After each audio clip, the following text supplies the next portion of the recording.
दोस्तों, brain attack में क्या करना चाहिए?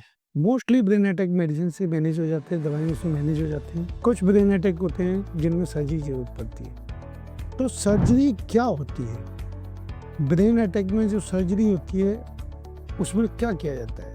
दोस्तों, मैंने जैसे बताया कि ब्रेन अटैक में सर्जरी की जरूरत बहुत कम पड़ती है। वो जो जरूरत पड़ती है उसकी कंडीशंस होती हैं, जैसे कि दिमाग में खून का धक्का बहुत बड़ा होना, जिसकी वजह से दिमाग के अंदर प्रेशर जनरेट होना, मरीज का बेहोशी में जाना, यदि मरीज का जीसीएस कम हो जाना। यदि ऐसा है तो ब्रेन सर्जरी की जरूरत पड़ती है। ब्रेन सर्जरी में क्या करते हैं, ये डिपेंड करता है कि ब्रेन में जो क्लॉट बना है वो कौन सी लोकेशन पर बना है और क्या साइज है।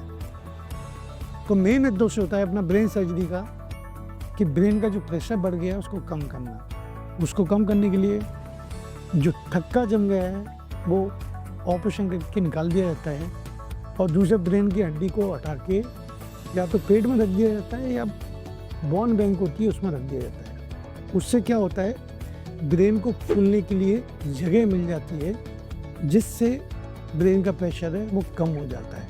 और जब मरीज की कंडीशन ठीक होती है तो 1.5 से 2 महीने बाद उस हड्डी को वापस सिर में लगा दिया जाता है। तो दोस्तों, ब्रेन कभी कभी तो ब्रेन सर्जरी में जिसमें नस ब्लॉक हो जाती है उसमें ब्रेन को छेड़ने की भी जरूरत नहीं पड़ती, सिंपल हड्डी को उठा के ब्रेन की झिल्ली को खोल लिया जाता है।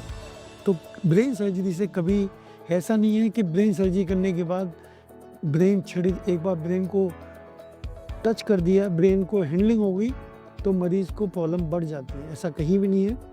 ब्रेन सर्जरी आप वास्तव में प्रॉपर इंडिकेशन पर कर रहे हो तो उसके रिजल्ट्स बहुत अच्छे हैं। तो कभी भी यदि कोई डॉक्टर आपको ब्रेन सर्जरी की सलाह देता है जिसमें थक्के का साइज बड़ा है तो आपको निश्चित रूप से ब्रेन सर्जरी करा लेनी चाहिए।